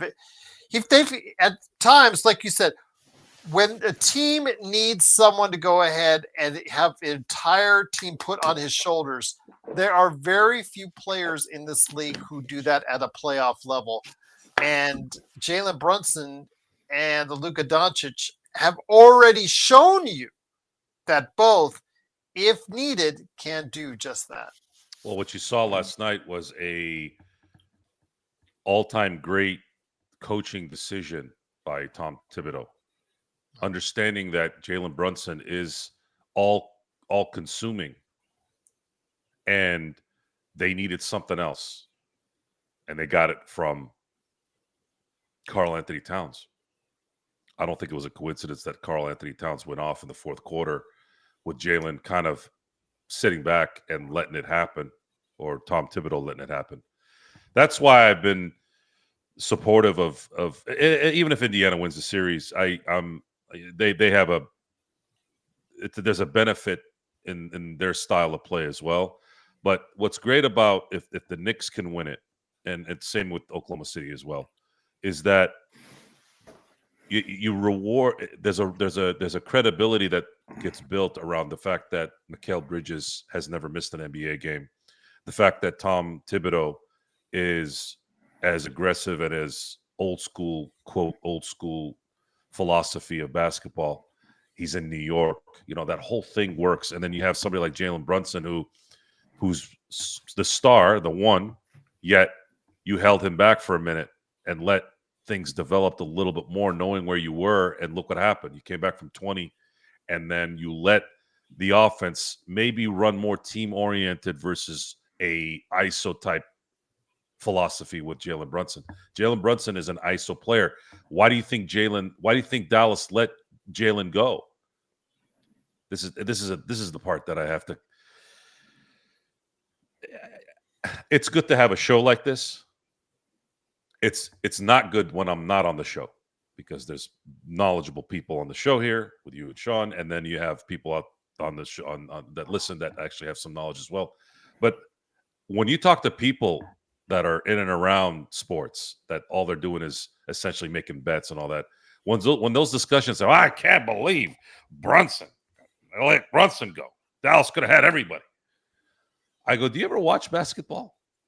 I go, how are you going to have two ball-dominant players on the same team? And you're going to pick Luka, right, at that time? Brunson doesn't become what he became in New York and Dallas with Luka there. So what you got last night was Tom Thibodeau lost 2 games at home, and he was desperate. They were down 20 now on the road. Now what? Shit, I got to do everything I can now to win this damn game. Otherwise, we're going to get swept. Look what he did, and it worked. I mean, you got a superior fourth quarter performance from Cat, who on both ends. You got the Cat you were hoping for on both ends, which and look what happened. Yeah. The defensive end has been something that's been missing out of Cat in the entire season. And if you watch what happened when they brought him in with a couple minutes left, all of a sudden you saw the lanes open up a little bit. It wasn't all traps on Brunson and just make him shoot a difficult shot or get through the sieve or whatever it is that's there. No, they were now worried about Cat. Oh shit, we can't sag off. We can't trap Brunson because they're gonna go throw it to Cat and Cat's gonna start hitting shots. Look, man, basketball is not a complicated sport. It's the least most confusing sport. Hockey's hard, football is hard. Baseball is mentally hard. It's the worst. Baseball might be the easiest sport to play physically because you're not. You're sitting 99% of the time, right? You bat and then you pitch. That's it. You don't like. Yeah, there's a right? lot of VQ demand in baseball. But look, man, basketball. You gotta pay attention. What the old adage is: let the game come to you. What did Kobe do in Game 7? The best player I've ever seen, other than Michael Jordan. He is dying out there in Game 7. He can't hit a damn backboard, let alone the rim. What did he do? And this is Kobe Bryant, stubborn ass Kobe Bryant. He goes, "Fuck this! I'm gonna start rebounding." You know, he's one of those guys you don't have to tell, right? He just adjusted. So, who's Jalen Brunson not to adjust in those kind of games? Those are the games because they needed Brunson in the Boston series. They don't get by Boston without Brunson playing at a correct because Boston plays a similar style of basketball. Yeah, right. And when you look at Indiana, look who their coach is. Rick Carlisle. Rick Carlisle is all about what Rick Carlisle does. Everybody knows what he does. He calls the timeout. Well, I'm just going to say this, Joe. These guys are really ripping apart Brunson for yesterday. But the thing is, Brunson kept them in the games in Game 1 and Game 2. Yes, he is a defensive liability. So is Cat for the most part. Okay, hold on a second. Okay, let me look, guys. Look at the stats. You got to pay attention to adjustments. This is the thing that drives me nuts. You're not listening to what I'm saying. First off, Game 1 and Game 2, guys, Brunson exploited the Indiana Pacers. Whoever was guarding outside the three-point line, as soon as he came in from the three-point line, he exploited whoever was guarding him from Indiana in Games 1 and 2. And then as far as what you're saying, it's JY asking if he could do 10 assists in the playoffs. Is he capable of getting 10 to 12 assists? He got it 3 days ago. And he's already gotten it twice in the playoffs. So he's already proven that he can. I understand he is iso ball and isocentric. I'm not trying to defend him. I'm just trying to state what the facts say, because Game 1 and Game 2, he was the only reason that the Knicks were still in that game, was because of his efforts on the ISO, because no one on Indiana could guard him in either of those games. Now, Game 3, his foul trouble, his defense, obviously it was a good move because he wasn't having the best of games. Cat needed to take over, and he did. That's called coaching, Joe. That's called coaching. And you're right about Tibbs. He's been doing a good job. And Gerald, Mitchell Mitchell Robinson has been a problem for the Pacers because When you Siakam can't play him and extended minutes, he's gassed. yeah, but Miles Turner is allergic to rebounding, kind of like Yes. Triple J is out of Memphis. That's the reason why I would be scared to pick him up, because the Lakers have a severe rebounding issue. And Yeah, you're no bringing in a Miles guy Turner, no who's not Triple J. No, thank you. He's Don't the want reason they guys who, lost. yeah, exactly. Don't want centers who can't rebound. So you're saying the guy who scored 43 points in game one is the reason why they lost on lost game one. Wow. So if he'd have scored 53 in game one, you would have said he would be the no, come on, Nick. Well, You're actually, your credibility, you're getting to Rodell level on the credibility scale there, Nick. Yeah. That's bad. That's bad. You kind of have a memory issue here. Rick Carlisle himself said that he was not at any point in time going to coach Luka offensively. It was Luka's show in Dallas. That's what Carlisle said, openly drilled. He said, Luka Doncic is the first player that I've ever seen on a basketball court where I decided I cannot give this player any kind of advice on the offensive end that he doesn't already know or possess. The problem with Rick Carlisle in Dallas wasn't even Mark Cuban. Do you remember who his problem was with, Drilled? Who's that? Bob. Herobos Vulgaris, otherwise known as Bob. Oh, yeah, the gambler. The gambler. Mark Cuban brought in Bob Vulgaris, and Bob was the one basically sort of being the shadow coach. And Luka was the one who was frustrated over that situation. So that kind of boiled over. And yeah, Carlisle quit over Bob, not because Cuban, and not because Cuban wouldn't let Carlisle coach Luka the way he wanted to. Oh, 40 points doesn't mean anything when you don't close. Oh, okay. So again, oh my God. So okay, so Dominique Wilkins outplays Larry Bird, but Larry Bird hits the last two shots, and that makes Nick. How are you supposed to close when you're not? Are you for real, bro? How are you supposed to close when the ball is not going to you?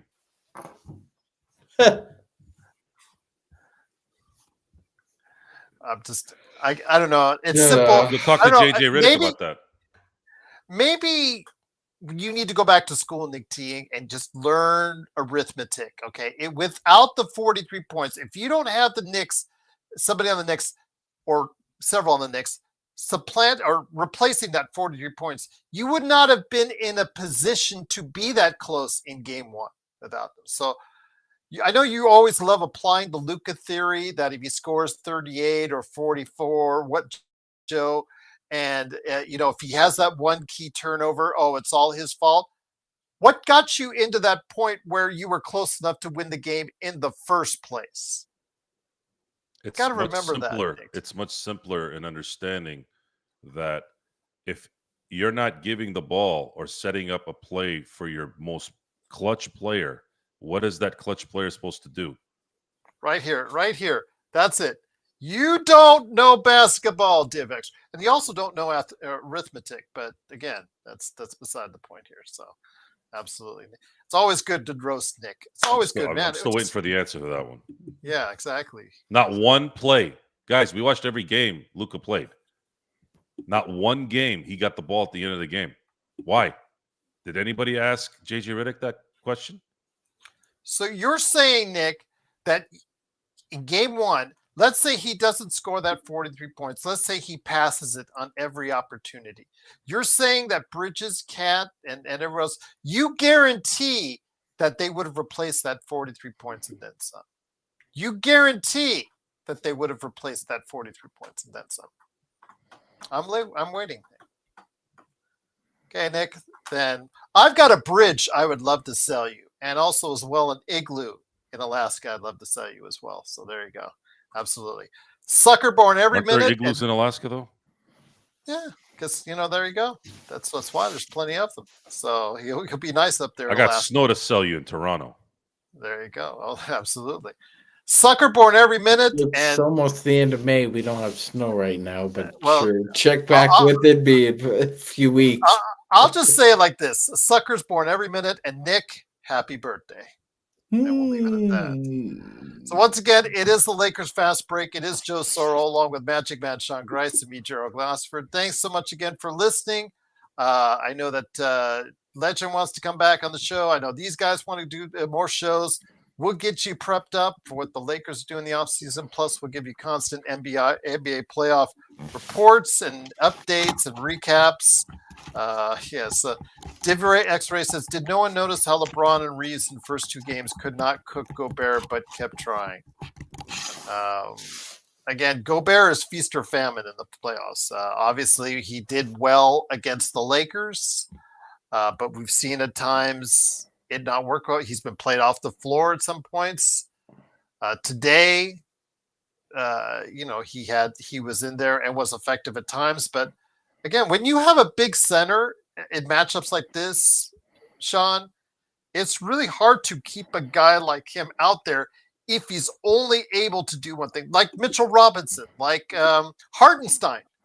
It's hard to keep those one-dimensional guys out there in certain matchups, especially if these teams go 5 out in certain situations in the playoffs. 100%, Gerald. Now, you can throw somebody like Angel Reese in there as well. Went there, Gerald. Went there, but the truth is the truth. But yeah, I mean, if you're limited, I'm just gonna kill you until you make an adjustment, right? And I mean, for that series, yeah, I mean, hats off to Minnesota's coaching staff. But again, if you have the athletes they had defensively, I mean, anyone could protect Rudy Gobert in that scenario. Yeah. So, Joe, you're asking for DeAndre Ayton to be here. Is DeAndre Ayton going to be the type of player that in the playoff matchups we can see down in the crunch time? That's basically what I'm asking for. Getting 30 minutes, that could be done during the course of a playoff game. Do you see him as a possible crunch time playoff performer?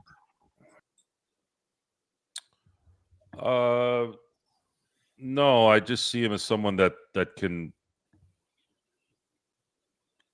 be a threat. We just need him to be a threat. The Lakers had no threat down low, not either on defense or offense. Yeah, I agree. And he's talented, guys. He's a talented player. He's not the number one pick for nothing.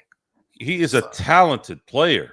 And I'm going to say this again. I didn't hear a damn thing about DeAndre Ayton until he had contract issues with Phoenix. And I'm not blaming Phoenix for not wanting to pay him the max. This is the league you guys picked. This is the agreements you decided to go with. By the way, he's one of those guys who, like, even in his high school photos, he looks like he's 35. He looks like a younger version of Greg Oden. And Greg Oden looked like he was 70 years old. Even in his high school photos, he looked like he was Benjamin Button. What's good is Wilford Brimley was born with a mustache, right? And him and his diabetes commercials. The great thing about being old when you're young is you're gonna never age. You'll never age. He's gonna look that way. Wilford Brimley looked like Wilford Brimley for 50 years. So Ayton is going to look old probably for 50 years. And then they're like, hey, man, you never age. No shit. Wait, hold on. This He is probably aged at 14. Guys, before we go, this is probably the dumbest statement of the day. I guarantee Knicks lose because your point guard can't lead your team in shots attempts. That's basketball 101. So, Magic Man, correct me if I'm wrong. What position does Shai Gilgeous-Alexander play? He's a point guard, Gerald. Yeah. So does that defeat the purpose of what Nick T, who, by the way, congratulations on being born today. does that defeat his basketball one? Did he just fail basketball 101 if SGA is, winning 3-1 over Minnesota and he is the point guard? He's an idiot. Yeah. I've seen Allen Iverson take a team to the finals, shooting the most on his team. Could go back even further, Gerald. Go back even further. So Steph Curry. Good point, Xbox. He's the point guard. Tiny Archibald led the league in scoring. Yeah, and assists. So so Nick T, you are full of bullplop. Joe, we're seeing a point guard in SGA. That's the position he plays. That's the position he's listed at. He's leading his team to the finals, and he's the predominant scorer. So Curry played off the ball. And if Luka had stayed healthy, listed as a point guard, he would have led the league in scoring and assists as well. So, Joe, we judge these guys by whether they win championships or not, right? Mm-hmm. That's part of the gig. I remember in 2006 when Dallas was up 13 in Game 3 against Miami, and then they blew it, right? And then they ended up losing the next 3 after that and losing the finals. I watched Dirk Nowitzki play his rear end off and still got called a choker. There's a difference, guys. There's a difference between choking and losing admirably. Tom Brady lost 3 Super Bowls watching from the sidelines. He threw 500 yards in one Super Bowl. He had the lead in both Super Bowls against New York, and those aren't chokes.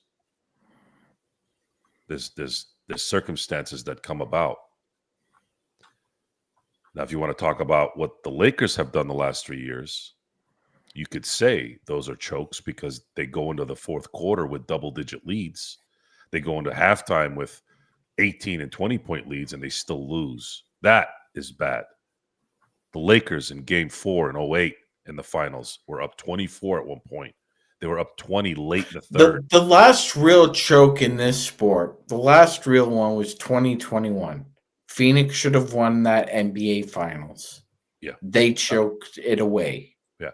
All they had to do was hit one extra shot in Game 3 as well.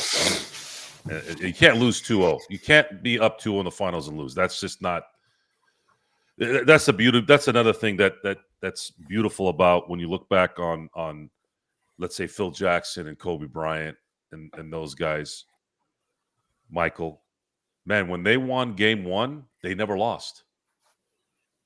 Michael Jordan, Kobe Bryant, and Phil Jackson never lost a series when they won Game 1. That's crazy. It's like in the 40s. I think it's 45-0 for Phil. 45-0. Like, come on, think about that. That means if you could go back in time and just not know who wins Game 1, but know that if they win Game 1, it's over. Oh, it's over. Every series. Dude, these guys played 20 years. Coached 20-plus years. That's a crazy stat. I don't think that stat gets talked about enough. Game 1, you win Game 1, you're toast. That's crazy. I don't know.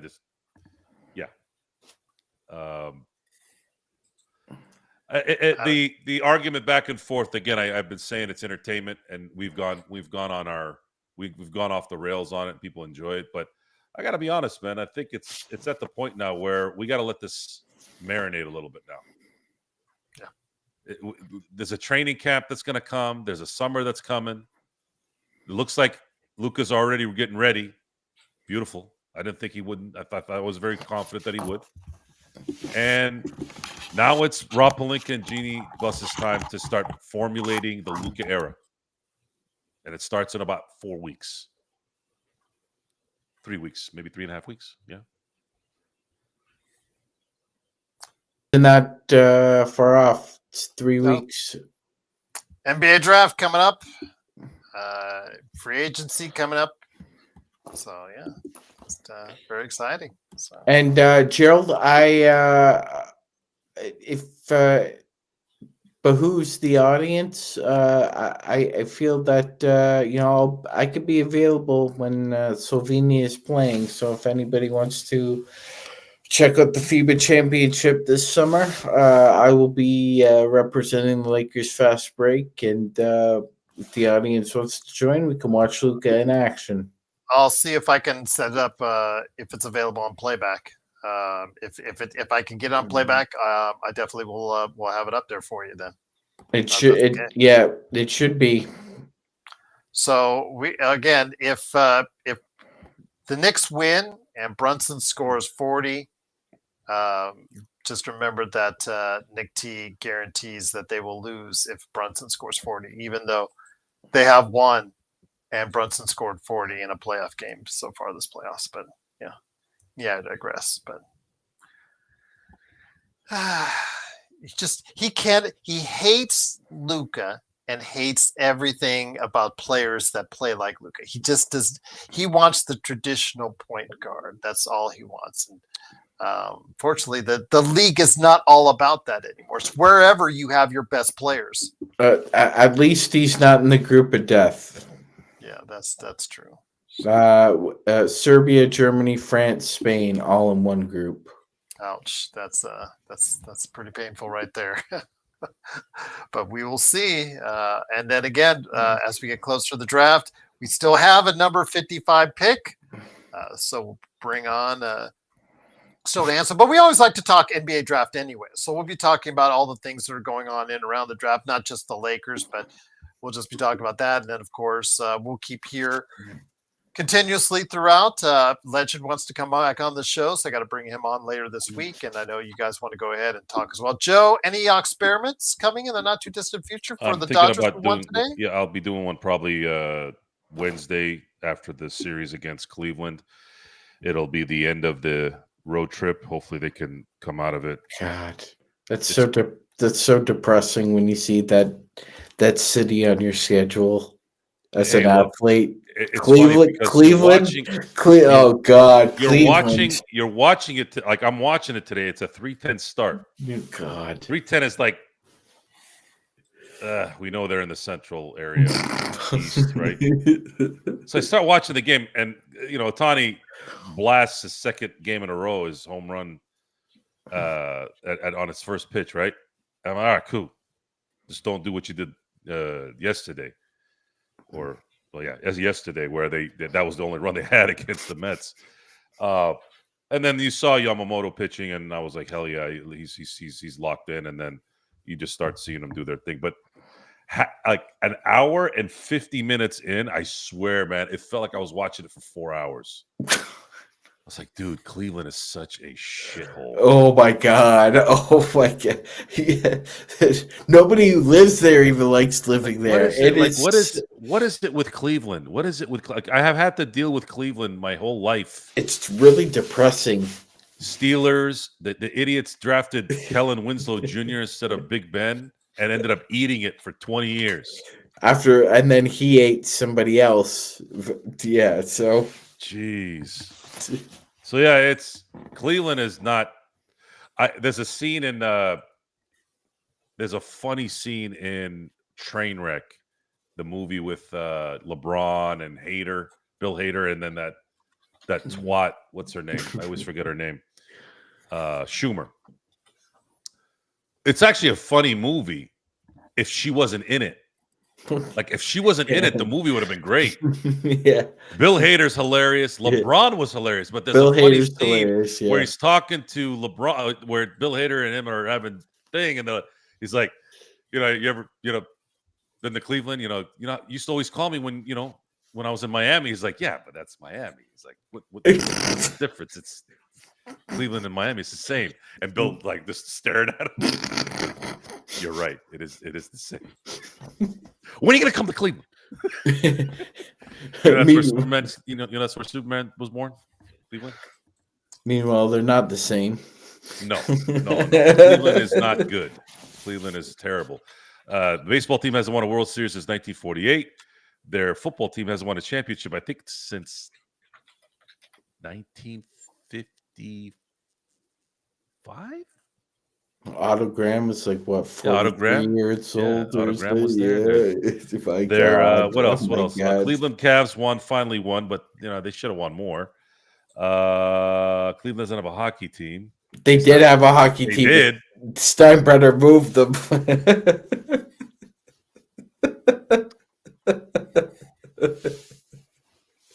Interesting way to end the show, right? Well, I mean, there's always the Rock and Roll Hall of Fame, but I mean, who the hell wants to go to that? Okay. That's about it. Well, you're gonna go there once, twice, and then what happens after that? Does Brown Stadium still have a jail? Because I know I know Brown Philly. State I know Philly did. and Lincoln Field had jails. Yeah. Veterans Stadium.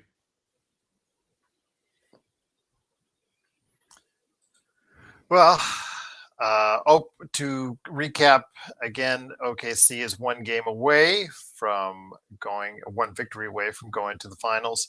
Xbox, we were talking about it earlier. Again, OKC is finding the way to win on the road. That's what you got to do in the playoffs.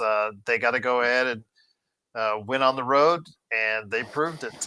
And they've pretty much got the series locked up as they head back to OKC. I don't expect Minnesota in that crowd. That crowd is pretty good.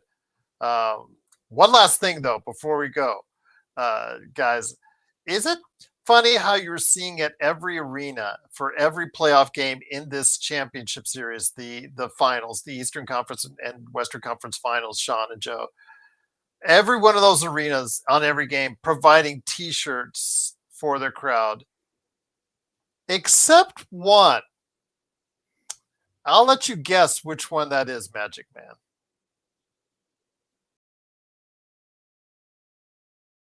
New York. Of course, the ones with the most expensive tickets, by far, the most expensive tickets. We're not talking about resale value. We're talking about face value. By far. And Dolan will not, you know what? They don't even have to pay full. Like Oklahoma City, they've got a casino or another sponsor to help pay for these $3 to $5 T-shirts out. No, you won't do that. No. Oh, for fuck's sakes, Dolan, you got the swear money rolling in where Gerald lives, and you can't afford freaking T-shirts. He won't even get free advertising. He doesn't even want free advertising from what Beyonce. We're talking about Beyonce. Beyonce gives him free advertising in the palm of her hand, and he says, "Cease and desist," like an idiot. What an idiot! Absolutely cheap and dumb. And he's losing hand over fist on the Sphere, by the way, Sean. Just to let you know. Oh, Joe, is he? Yes. I know you're not big on the giveaways, although you are going Saturday night, correct, to the Dodgers Yankees? We were talking about that Friday. Okay. I See, might I be thought there you were going Saturday, Friday. too. I thought you were going on Friday, but the bobblehead is on Saturday. Is that correct? Yes. Yes. Raphael's going Saturday. That's when the bobblehead is. I don't really care about stuff. That's what I was saying. So you don't really care about the free T-shirts, but it still And I don't need. The last thing I need is more T-shirts too. By the way, I know, but it still. I gotta get rid of shit. It still sends a statement when you just these other teams, these other arenas, Minnesota tonight. Mm-hmm. They will spend the extra money for these things for their fans for support, and you won't do jack crap on a because remember, Jill, the Knicks fans actually traveled well this postseason, and you and me keep a watchful eye on who in the NBA decides to hold sway over the ticket stuff. And for that Detroit series, do not sell to New Yorkers. Do not sell to New Yorkers. And then the second round, what did Boston do? The same thing. Yes, we are only selling to Boston fans, only selling to those in the Massachusetts area. And then we get to the conference finals, and Dolan could decide to be generous and magnanimous, Gerald, and give away a free T-shirt. And nope, we're going to cheap out. Nick T said he's not cheap. Nick's had the highest payroll. Nick, when you know basketball and you know the history of James Dolan, you will say yourself, boy, was I stupid for making that statement to the Lakers fast break. Yeah, and he is known to be cheap. Understand that. And the Knicks do not have the highest payroll. I don't know what planet you're on, but the Knicks do not have the highest payroll in the NBA, Sean. Man, Nick, your credibility is now at Rodell level. It is now at the bottom of the barrel. Man. Well, you're really scraping the barnacles, aren't you, Nick T? Yeah. Man, you were just wrong, and wrong. So there you go. Yes. Unbelievable. Yes. Know what you're saying before you try to say it. Oh, not recently. The Sphere will be a profit. Or a write-off at some point. That is so funny. Absolutely. You crack me up, Nick. That's great. You just the stuff you say. You just say whatever just comes out of your ass. It's like, that sounds like a thing I'll say. Yeah, there you go. Absolutely. Just like, it's not right, but I'll say it anyways. It's just like, man, just absolutely just killing me, Nick. Just, man, just great to have you here and watching for 2 hours. We appreciate it, but man, just some of the stuff you say cracks us up. The Isaiah. Oh, he's now go back to the Isaiah Thomas regime. He's now trying to backtrack from what he says. He now corrected it. So it is what it is. But well, yeah, John. Oh no, I mean, Gerald, we could go back in time and talk about, you overpaid somebody who made more of an impact eating lemon cakes on the bench than actually getting rebounds. Jerome James. You fat, you know what? There are a ton of stories out there on James Dolan's cheap. Gerald, yeah, come on. Like, let's be honest. The reason we know he's cheap, Nick, because he overspent on players who are either over the hill or were on a contract year. He overpaid them. He got bled dry, and that's why he turned cheap. I'm sorry. He's called in this article from last year frugal, I'll say. Frugal. There you go. All right. Yeah, he's also frugal with his hockey team. He's frugal with the MSG network. He's frugal with pretty much everything he owns, including the cable company that he owns. But need I digress? Yes. Yeah, there you go. There's an article for you. Read that in your time off. But it is, of course, the Lakers fast break. Joe said he will be coming up on Wednesday. We'll also have another show on the get-go. I think I'll go ahead and put it on Thursday to not go ahead and intersect with Joe's, unless Joe wants me to go ahead and front it, but that's up to him. He wants me to go ahead and do a back-to-back. We'll see. I'll figure it out tomorrow. Okay. Yeah, no worries. I wanted to do a show after the road trip for the Dodgers. Okay. Yeah. Sounds good. All right. But it is, of course, the Lakers fast break. Cannot thank you enough for sticking with us for 2 hours. Looking forward to talking more about the NBA playoffs and, most importantly, the Los Angeles Lakers. Yeah, that's all I want to put on James Dolan. It's right there. It's right there broadcasted so far in this playoffs. 3 teams committed to spending at least a little bit of money and giving back to the people who are buying seats. And then there's James Dolan.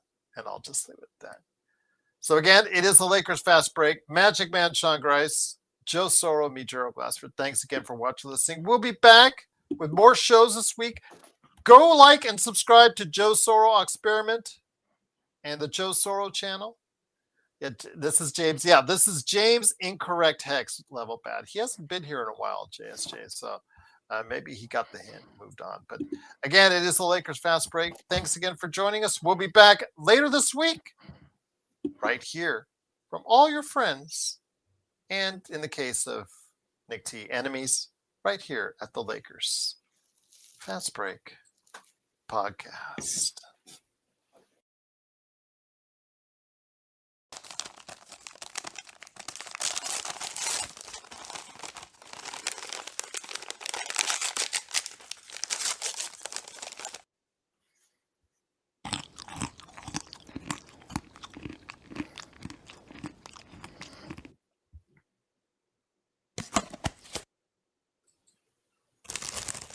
Wow, so silent for everyone. Okay.